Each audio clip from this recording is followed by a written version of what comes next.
একজন মহান ঋষি, যিনি বেদ রচনা করেছেন, মহাভারত সৃষ্টি করেছেন, তবুও কেন তার হৃদয়ে অপূর্ণতার অনুভূতি রয়ে গেল?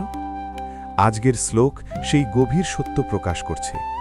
শ্রী শ্রী মদ্ভাগবতম প্রথম স্কন্ধ চতুর্থ অধ্যায় শ্লোক ৩০। তথাপি মে দৈহ্য হ্যাত্মা চৈব আত্মনা বিভুঃ অসম্পন্নৈবা ভাতি ব্রহ্মবর্চস্য অসত্তমঃ। ৩০।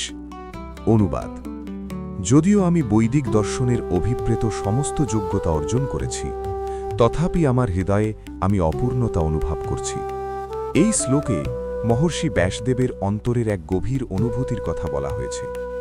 তিনি সব কিছু অর্জন করেছিলেন, জ্ঞান, সম্মান, সৃষ্টি, তবুও তার মনে শান্তি ছিল না। এখানেই লুকিয়ে আছে জীবনের এক গুরুত্বপূর্ণ শিক্ষা। শুধু জ্ঞান, ক্ষমতা বা অর্জন এসব কখনোই হৃদয়ের প্রকৃত তৃপ্তি দিতে পারে না। প্রকৃত পূর্ণতা আসে ভগবানের প্রতি ভক্তি থেকে। এই শ্লোক আমাদের শেখায়, বাহ্যিক সাফল্য নয়, অন্তরের শান্তিই জীবনের আসল সম্পদ।